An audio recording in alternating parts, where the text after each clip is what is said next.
Hi guys, welcome to our YouTube channel Anand Academy. நம்ம சேனலில் சிலபஸில் இருக்க யூனிட் 3 இந்தியன் அரசியல் அமைப்பு வந்து டாபிக் பார்த்துட்ருக்கோம். நம்ம சேனலில் எப்படி வந்து வீடியோ சிலபஸ் கவர் பண்ணுறோம் அப்படின்னா ஸ்கூல் புக்ஸ் வைஸ் வந்து நம்ம சிலபஸ் கவர் பண்ணுறோம்.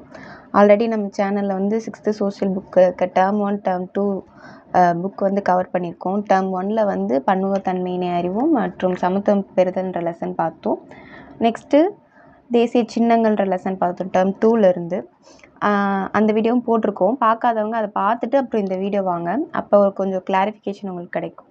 நெக்ஸ்ட்டு டேர்ம் 3ல் வந்து நம்ம லெசன் 1 வந்து மக்களாட்சி பார்த்தோம். இப்போ அடுத்து வந்து டேர்ம் 3ல் லெசன் 2 உள்ளாட்சி அமைப்பு ஊரகமும் நகர்ப்புறமும் சொல்லிட்டு ஒரு லெசன் இருக்குது. அந்த லெசன் இப்போ பார்க்க போகிறோம். இந்த லெசன் டாப்பிக்கில் எதை கவர் பண்ணுது அப்படின்னா உள்ளாட்சி அமைப்புன்ற இதை வந்து கவர் பண்ணுது. லாஸ்ட்டாக போட்ட அந்த லெசன் 1 வீடியோ பார்த்துட்டு மக்களாட்சி வீடியோ பார்த்துட்டு இந்த வீடியோவுக்கு வாங்க, அப்போ தான் உங்களுக்கு அந்த கிளாரிஃபிகேஷன் கிடைக்கும். ஏன்னா அதை தொடர்ந்து தான் இருக்குது. மக்களாட்சி என்னன்னு புரிஞ்சாதான் உங்களால் நெக்ஸ்ட்டு உள்ளாட்சி அமைப்பு வந்து புரிஞ்சிக்க முடியும்.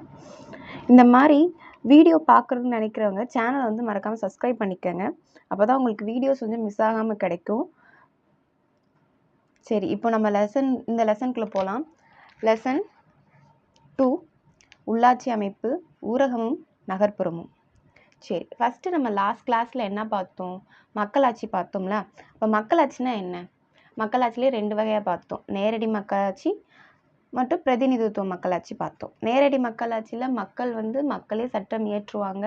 அதே மாதிரி சட்டத்திட்டங்கள் எல்லாமே அவங்க மூலியமாக கொண்டு வருவாங்க. அதே இது பிரதிநிதித்துவ மக்களாட்சியில் மக்கள் வந்து ஒரு தேர்ந்தெடுக்கப்பட்ட பிரதிநிதிகள் மூலியமாக என்ன பண்ணுவாங்க, ஒரு அரசு அமைச்சு அந்த அரசு கீழே வந்து ஒரு ஆட்சி நடத்துகிறதா நம்ம என்னன்னு பார்த்தோம், பிரதிநிதித்துவ மக்களாட்சி பார்த்தோம். சரி, அதே மாதிரி இப்போ அரசு அமைச்சிட்டாங்க, எப்படி ஆள்றது? மொத்தமாக நம்மளுக்கு தமிழ்நாடுன்ற ஒரு ஸ்டேட்டாக இருந்துச்சு அப்படின்னா நம்ம ஆள்றதுக்கு வந்து கஷ்டமாக இருக்கும். எல்லா மக்களோட தேவைகளையும் நம்மளால் என்ன பண்ண முடியாது, பூர்த்தி பண்ண முடியாதுன்றனால ஒரு அமைப்பை வந்து உருவாக்குறாங்க. என்ன அமைப்பு அப்படின்னா உள்ளாட்சி அமைப்பு அப்படின்ற ஒரு அமைப்பை உருவாக்குறாங்க. அதில் தான் நம்மளுக்கு 2ஆக பிரியுது, ஊரகமும் நகர்ப்புறமும். ஊரகம்னா கிராமப்புறங்களில் சொல்லுவாங்க, நகர்ப்புறம் சிட்டி சைட்ஸ் எல்லாத்தையுமே நம்ம 2ஆக பிரிக்கிறாங்க. பிரித்து அது மூலியமாக சின்ன சின்ன அமைப்புகளை உருவாக்கி அங்கேருந்து மக்களுடைய தேவைகளை வந்து என்னன்னு தெரிஞ்சுக்கிட்டு அதுக்கப்புறம் அரசு வந்து பூர்த்தி பண்ணுறது. அப்படி பூர்த்தி பண்ணுறதுக்கு நமக்கு உள்ளாட்சி அமைப்பிலே நிறைய வகைகள் இருக்குது. அது நம்ம ஊரகம் நம்ம 2ஆக பிரித்து இப்போ பார்க்கலாம். ஃபஸ்ட்டு மாநகராட்சின்னு சொல்கிறாங்க. மாநகராட்சினா என்ன அப்படின்னா 10 லட்சத்துக்கும் மேற்பட்ட மக்கள் வந்து இருக்கிற இடத்த வந்து மாநகராட்சி அப்படின்னு சொல்கிறாங்க. அதே மாதிரி அந்த இடத்த அதிக வருவாயும் நம்மளுக்கு வரும். அப்போ மாநகராட்சி அப்படின்னா அதில் இருக்க மக்கள் தொகை எப்படி இருக்குன்னா 10 லட்சத்துக்கு மேலே இருக்கணும். அதே மாதிரி நம்ம தமிழ்நாட்டில் மொத்தம் 21 மாநகராட்சி இருக்குது.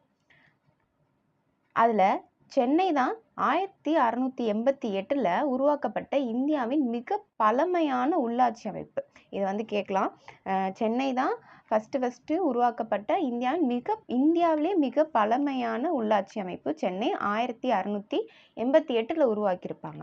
அதே மாதிரி நம்ம தொடர்ந்து மொத்தம் 21 மாநகராட்சி பேர் பார்த்தோம் அப்படின்னா சென்னை, மதுரை, கோயம்புத்தூர், திருச்சி, சேலம், திருநெல்வேலி, ஈரோடு, தூத்துக்குடி, திருப்பூர், வேலூர், திண்டுக்கல், தஞ்சாவூர், நாகர்கோயில், ஓசூர், ஆவடி, காஞ்சிபுரம், கரூர், கடலூர், சிவகாசி, தாம்பரம், கும்பகோணம். இதில் லாஸ்ட்டாக வந்தது எதுனா ஆவடி தான் லாஸ்ட்டாக சேர்த்துருப்பாங்க. அடுத்து தமிழ்நாட்டில் எப்படி பிரிக்கிறாங்க நம்ம முன்னாடியே பார்த்தது தான். கிராமமாகவும் நகர்ப்புறமாகவும் 2ஆக பிரியுது. இதில் நகர்ப்புறத்தில் இருக்க உள்ளாட்சி அமைப்புகள்லாம் என்னென்ன பார்த்தோம்னா அதில் மாநகராட்சி, நகராட்சி, பேரூராட்சி அப்படின்னு 3ஆக பிரிக்கிறாங்க. அதே மாதிரி கிராமத்தில் இருக்க உள்ளாட்சி அமைப்புகள் எப்படி பிரிக்கிறாங்கன்னா ஊராட்சி, ஊராட்சி ஒன்றியம், மாவட்ட ஊராட்சி. சரி, இதில் நம்ம மாநகராட்சினா முன்னாடியே பார்த்துட்டோம், 10 லட்சத்துக்கு மேற்பட்ட மக்கள் இருப்பாங்க. அந்த மக்கள் இருக்க இடத்த வந்து நம்ம என்னன்னு சொல்லுவோம் அப்படின்னா மாநகராட்சி அப்படின்னு சொல்கிறோம். அதுக்கு அடுத்தபடியாக இருக்கிற நகராட்சி அப்படின்னு சொல்கிறது 1 லட்சம் மக்கள் தொகைக்கு இருக்கிற மக்களை அந்த இடத்த வந்து என்ன சொல்கிறோம், நகராட்சின்னு சொல்கிறோம். இதுலேயே அதிக வருவாய் வரும் நம்மளுக்கு. நெக்ஸ்ட்டு தமிழ்நாட்டிலேயே ஃபஸ்ட்டு ஒரு நகராட்சி உருவாக்குனாங்க அப்படின்னா அது எங்கன்னா வாலாஜாபேட்டை தான். இது வந்து ஒரு பாக்ஸ் கண்டென்ட்டு. தமிழ்நாட்டில் ஃபஸ்ட்டு நகராட்சி எதுன்னு கேட்டாங்க அப்படின்னா வாலாஜாபேட்டை தான் நம்ம தமிழ்நாட்டில் ஃபஸ்ட்டு நகராட்சி. அதுக்கு அடுத்து இருக்க பேரூராட்சி. பேரூராட்சி என்ற அமைப்பு வந்து நம்ம ஃபஸ்ட்டு எங்கே கொண்டு வராங்க அப்படின்னா தமிழ்நாட்டில் தான் இதை வந்து கொண்டு வராங்க. இந்த அமைப்பு இந்தியாவிலே முறையாக எங்கே கொண்டு வராங்க இந்த பேரூராட்சி என்ற அமைப்பை வந்து தமிழ்நாட்டில் தான் ஃபஸ்ட்டு கொண்டு வராங்க.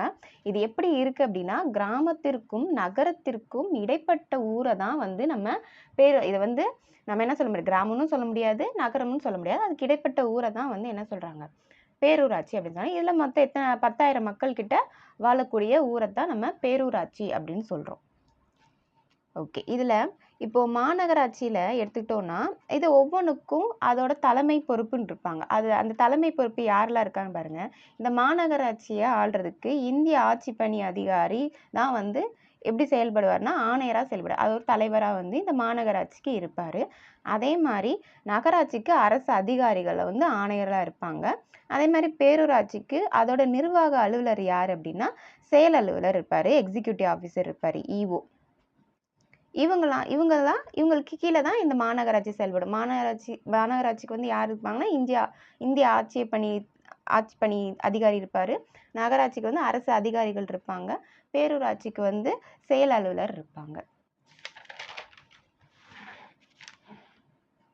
நெக்ஸ்ட்டு இதெல்லாம் வந்து நம்ம என்ன பார்த்துட்ருக்கோம், நகர்ப்புறத்தில் பார்த்துட்ருக்கோம். நகர்ப்புறத்தில் மாநகராட்சி, நகராட்சி, பேரூராட்சிலாம் பார்த்துட்டு இருந்தோம். நெக்ஸ்ட்டு வந்து கிராமங்களுக்கு வர உள்ளாட்சி அமைப்பை வந்து கிராம ஊராட்சி அப்படின்னு சொல்கிறாங்க. கிராமங்களுக்குள்ள செயல்படுற ஊராட்சி வந்து கிராம ஊராட்சி. இது வந்து எப்படி இருக்கும் அப்படின்னா மக்களுக்கும் அரசுக்கும் இடையே ஒரு இணைப்பு பாலமாக வந்து இந்த கிராம ஊராட்சி வந்து செயல்படுது.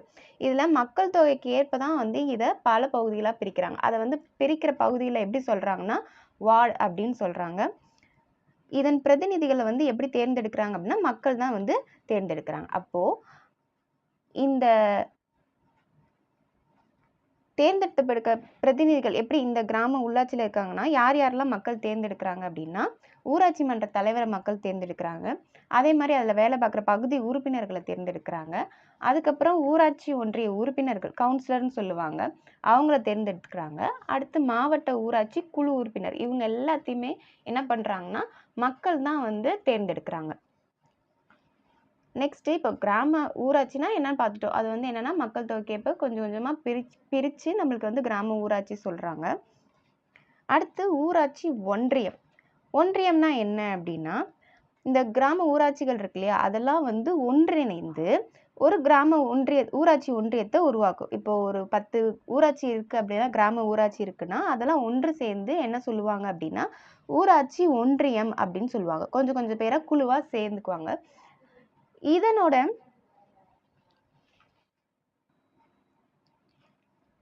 அதான் பல கிராம ஊராட்சிகள் வந்து ஒன்றிணைந்து தான் ஊராட்சி ஒன்றியத்தை வந்து நம்மளுக்கு என்ன பண்ணுறாங்கன்னா உருவாக்குறாங்க. இந்த இப்போ நம்ம ஒரு 10 ஊராட்சி இருக்குன்னு வச்சுக்கோங்களேன். இப்போ அந்த 10 ஊராட்சியிலேருந்தும் ஒவ்வொரு உறுப்பினர்களை வந்து என்ன பண்ணுவாங்கன்னா தேர்ந்தெடுப்பாங்க. அவங்கள வந்து ஊராட்சி ஒன்றிய உறுப்பினர்கள்னு சொல்லுவாங்க. அவங்கள வந்து தேர்ந்தெடுத்து என்ன பண்ணுவாங்கன்னா இந்த ஊராட்சி ஒன்றியத்தில் வந்து அவங்க செயல்படுவாங்க.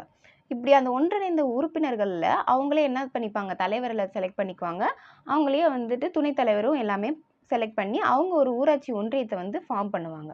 இதோட நிர்வாக அலுவலர் எப்படி சொல்லுவாங்கன்னா வட்டார வளர்ச்சி அலுவலர் அப்படின்னு சொல்லுவாங்க. இதோட நிர்வாக தலைவர் வந்து சொல்லுவாங்க. அப்போ ஊராட்சி ஒன்றியம் அப்படின்னா பல கிராம ஊராட்சிகள் ஒன்றிணைந்து ஒரு குழு ஒரு அமைப்பாக ஃபார்ம் ஆகுது. அதுதான் வந்து ஊராட்சி ஒன்றியம். அதே மாதிரி ஒரு பாக்ஸ் கண்டென்ட்டு, நீலகிரியும் பெரம்பலூர்லையும் மொத்தம் எத்தனை ஊராட்சி ஒன்றியங்கள் தான் இருக்குது? 4 ஊராட்சி ஒன்றியங்கள் மட்டும்தான் இருக்குது. நெக்ஸ்ட்டு வந்து மாவட்ட ஊராட்சி. இப்போ நம்ம ஊராட்சி பார்த்துட்டோம், ஊராட்சி ஒன்றியம்னா என்னன்னு பார்த்துட்டோம். அடுத்து வந்து நெக்ஸ்ட்டு வந்து மாவட்ட ஊராட்சி. இந்த மாவட்ட ஊராட்சி அப்படின்னா ஒவ்வொரு மாவட்டத்துக்கும் என்ன இருக்குன்னா ஒரு மாவட்ட ஊராட்சி இருக்கும். இதில் மக்கள் தொகை எந்த அடிப்படையில் எடுப்பாங்க அப்படின்னா 50,000 மக்கள் தொகை கிட்ட அடிப்படையில் தான் இந்த மாவட்ட ஊராட்சி அமைப்பு வந்து ஏற்படுத்துவாங்க. அதே மாதிரி இந்த மாவட்டமும் பல பகுதிகளாக பிரிக்கப்பட்டு டிஸ்ட்ரிக்ட் பஞ்சாயத்து வார்டு அப்படின்னு சொல்லுவோம். இப்போ நம்ம கிராமப்புறத்தை பார்த்தோன்னா அதை எப்படி பிரிக்கிறா, வெறும் வார்டு மட்டும் நம்ம சொன்னோம் இல்லையா, அதே மாதிரி இந்த மாவட்ட ஊராட்சியில் மாவட்டத்தை எப்படி பிரிக்கிறாங்கன்னா அதையும் வார்டாக பிரிக்கிறாங்க. அந்த வார்டு எப்படி சொல்கிறாங்கன்னா டிஸ்ட்ரிக்ட் பஞ்சாயத்து வார்டு அப்படின்னு சொல்கிறாங்க. இதில் இருக்க பகுதி உறுப்பினர்களையும் யார் தான் தேர்ந்தெடுக்கிறாங்கன்னா மக்கள் தான் தேர்ந்தெடுக்கிறாங்க. இந்த மாவட்ட ஊராட்சி குழு உறுப்பினர்கள் வந்தும் அவங்களுக்குள்ளே என்ன பண்ணுவாங்க, ஒரு குழு தலைவரை உருவாக்குவாங்க.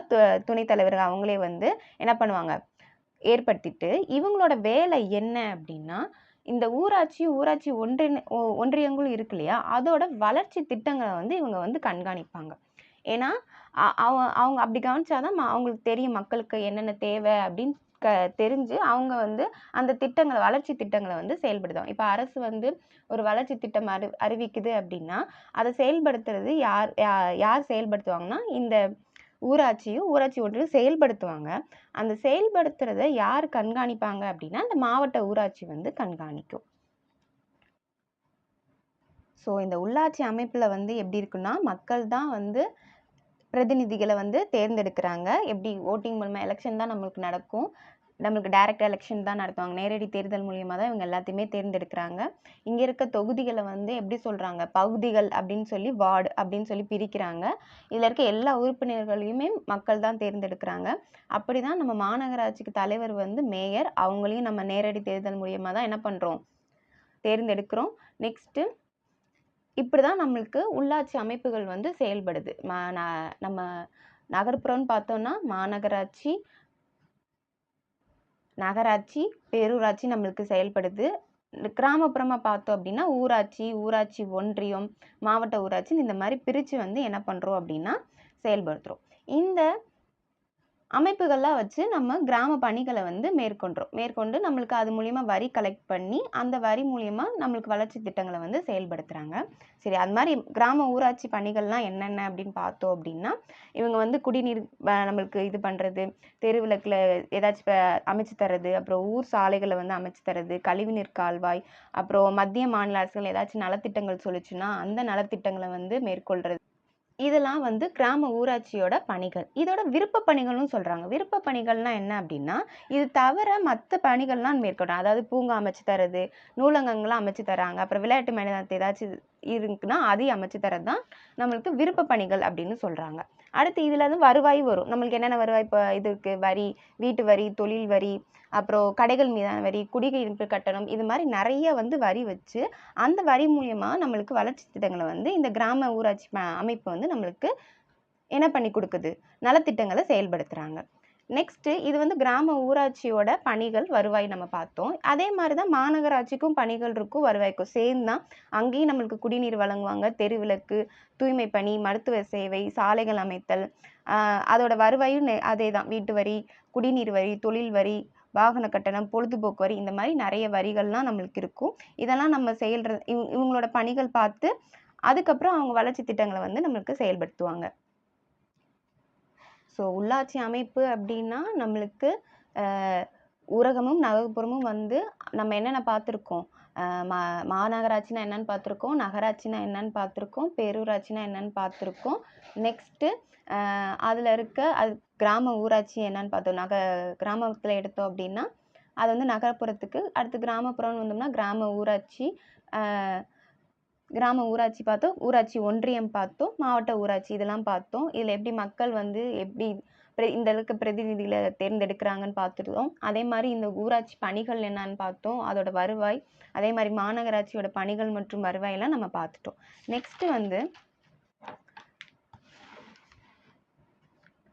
கிராம சபை கூட்டம். இந்த கிராம சபை கூட்டம் அப்படின்னா ஒவ்வொரு ஊராட்சியிலும் ஒரு கிராம சபை இருக்கும். இது ஒரு நிரந்தர அமைப்பு. இந்த கிராம சபையே என்ன சொல்றாங்கன்னா மக்களாட்சியோட அமைப்பின் ஆணிவேர் அப்படின்னு சொல்றாங்க. இது எதுக்கு அப்படின்னா, இந்த கூட்டம் மொத்தம் வருஷத்துல 4 நாட்கள் மட்டும்தான் கூடும். அதுவும் ஜனவரி 26, மே 1, ஆகஸ்ட் 15, அக்டோபர் 2 இந்நாட்கள்ல மட்டும்தான் இந்த சபை வந்து கூடும். இந்த கூட்டத்துல யார் யாரெல்லாம் கலந்துக்கலாம் அப்படின்னா, அந்த 18 வயசு நிறைஞ்ச அந்த ஊர்ல இருக்க வாக்காளர் பட்டியலுக்கு எல்லாருமே கலந்து கொள்ளலாம். கலந்துக்கிட்டு அங்க தங்களோட குறைகளை வந்து சொல்லி என்ன பண்ணலாம், ஏன்னா அங்க வந்து ஊராட்சி மன்ற தலைவர் இருப்பாரு, துணைத் தலைவர் எல்லாருமே இருப்பாங்க, வார்டு உறுப்பினர்கள் எல்லாருமே இருப்பாங்க. அப்போ போய் நம்மளோட குறைகளை சொல்லி அந்த குறைகளை வந்து நம்ம தீர்த்துக்கலாம். அதே மாதிரி இது மெயினாக 4 நாட்கள் மட்டும்தான் கூடும். என்னென்ன அப்படின்னா ஜனவரி 26, மே 1, ஆகஸ்ட் 15, ஆகஸ்ட் 2 இந்த நாட்களில் தான் நம்மளுக்கு சபை கூடும். சரி, ஓகே. இந்த மெயினாக இந்த உள்ளாட்சி அமைப்பு அப்படின்றத எப்படி கொண்டு வந்தாங்க அப்படின்னா, யார் கொண்டு வந்தான்னு பார்க்கலாம். அது எந்த சட்டத்து மூலியமாக கொண்டு வந்தாங்க அப்படின்னா, பஞ்சாயத்து ராஜ் சட்டம் ஏப்ரல் 24, 1992 தான் இதை ஃபஸ்ட்டு கொண்டு வராங்க. யார் அப்படின்னா மகாத்மா காந்தி தான் இந்த சட்டம் மூலியமாக உள்ளாட்சி அமைப்புன்ற அமைப்பை கொண்டு வராரு. இதோட நோக்கம் என்ன அப்படின்னு நம்ம பார்த்தோம் அப்படின்னா, உள்ளாட்சி அமைப்புகளின் அதிகாரங்களை பரவலாக்குவது தான் இதோட முக்கியமான நோக்கமாகும். பஞ்சாயத்து ராஜ் சட்டத்தோட முக்கிய நோக்கம் என்னன்னு கேட்டாங்க அப்படின்னா, உள்ளாட்சி அமைப்புகளின் அதிகாரங்களை பரவலாக்குவது தான் இதோட நோக்கம். இந்த அமைப்பை ஏற்படுத்தி பெயர் வைத்தவர் யாருதான் அப்படின்னா நம்ம மகாத்மா காந்தி தான் இந்த சட்டத்தை உருவாக்கி நம்மளுக்கு இந்த உள்ளாட்சி அமைப்புன்ற அமைப்பை கொண்டு வந்தாங்க. அதே மாதிரி தேசிய ஊராட்சி தினம் ஏப்ரல் 24. ஏன்னா இந்த சட்டம் வந்து அப்போதான் கொண்டு வந்திருப்பாங்க. அதனால தான் அந்த நாளை நம்ம தேசிய ஊராட்சி தினம் அப்படின்னு சொல்கிறோம், ஏப்ரல் 24. அதே மாதிரி இந்த பஞ்சாயத்து ராஜோட சிறப்பம்சங்கள் என்ன அப்படின்னா, ஏன்னா அதுக்கு கீழே தான் எல்லாமே வருது. அதோட சிறப்பம்சம் பார்த்தோம் அப்படின்னா, ஃபஸ்ட்டு கிராம சபை அமைத்தல், அடுத்து 3 அடுக்கு உள்ளாட்சி அமைப்பு. அப்படி தானே பார்க்குறோம். என்னென்ன இருக்குது? கிராம ஊராட்சி, ஊராட்சி ஒன்றியம், மாவட்ட ஊராட்சி இருக்குது. அடுத்து இடஒதுக்கீடு, பஞ்சாயத்து தேர்தல் பார்க்குறோம், அதோட பதவிக்காலம், அடுத்து நிதிக்குழு, கணக்கு மட்டும் தணிக்கை, இன்னும் பிற இதெல்லாம் இந்த பஞ்சாயத்து ராஜ் கீழே தான் இந்த கிராம உள்ளாட்சி என்ற அமைப்பு வந்து நம்மளுக்கு அதுக்கு கீழே தான் வந்து செயல்படுது. அடுத்து உள்ளாட்சியில் பெண்கள் பங்கு. அனைத்து உள்ளாட்சி அமைப்புகள்லையுமே நம்மளுக்கு எத்தனை சதவீதம் இருக்காம் பெண்களுக்கு இடஒதுக்கீடு? 33% இருக்கு. 2011 உள்ளாட்சி தேர்தலில் 38% இடங்களில் வந்து பெண்கள் வந்து வெற்றி பெற்றனர். அதே மாதிரி 2016 உள்ளாட்சி தேர்தலில் 50% இடஒதுக்கீடு வழங்க சட்டத்திட்டம் கொண்டு வந்தாங்க. அப்போ பெண்களுக்கு எவ்வளோ இருக்குன்னு பாருங்க. நம்ம கடைசியாக 2016 உள்ளாட்சி தேர்தலில் 50% இடஒதுக்கீடு வழங்க சட்டத்திட்டம் கொண்டு வந்திருக்காங்க. சரி, அடுத்து வந்து நம்ம உள்ளாட்சி தேர்தலை பற்றி பார்த்தோம் அப்படின்னா, அதோட பதவிக்காலம் வந்து 5 ஆண்டுகள். தேர்தல் 5 ஆண்டுகளுக்கு ஒரு முறை நடக்கும், நேரடி தேர்தல் தான். இதை தேர்தலை நடத்துறது யார் அப்படின்னு பார்த்தோம்னா, மாநில தேர்தல் ஆணையம் தான் இந்த தேர்தலை நடத்துகிறாங்க. அதே மாதிரி தமிழ்நாடோட மாநில தேர்தல் ஆணையம் எங்கே இருக்குது அப்படின்னா சென்னையில் இருக்குது. நெக்ஸ்ட் ஒரு பாக்ஸ் கண்டென்ட்டு. இதை முடித்தோம்னா இந்த லெசன் வந்து கம்ப்ளீட் ஆயிரும். தமிழ்நாட்டோட உள்ளாட்சி அமைப்புகள் வந்து என்னென்ன இருக்குன்னு பார்த்தோம் அப்படின்னா, கிராம ஊராட்சி மொத்தம் எத்தனை இருக்குன்னா 12,525 இருக்குது. ஊராட்சி ஒன்றியங்கள் எவ்வளோ இருக்குது அப்படின்னா 388 இருக்குது. மாவட்ட ஊராட்சிகள் வந்து 36, பேரூராட்சிகள் வந்து 490, நகராட்சிகள் வந்து 138, மாநகராட்சிகள் 21 இருக்குது. இதெல்லாம் இப்போதைக்கு இருக்கிற கவுண்ட்டு. ஓகே, இப்போது இந்த லெசன் வந்து நம்ம உள்ளாட்சி அமைப்புகள் வந்து பார்த்துருக்கோம். இந்த லெசனில் ஏதாச்சும் டவுட் இருந்தால் மறக்காமல் கமெண்ட்டில் கேளுங்க. அதே மாதிரி இந்த வீடியோ பார்க்குற யார் உங்களோட ஊர் என்னன்னு சொல்லி கமெண்ட் பண்ணுங்கள். மாநகராட்சியா, நகராட்சியா, பேரூராட்சியா, இல்லை கிராம ஊராட்சியா, இல்லை ஊராட்சி ஒன்றியமா, இல்லை மாவட்ட ஊராட்சியா, மறக்காமல் கமெண்ட்டில் பண்ணுங்கள். அதே மாதிரி டவுட் இருந்தாலும் கமெண்ட்டில் கேளுங்க. தேங்க்யூ.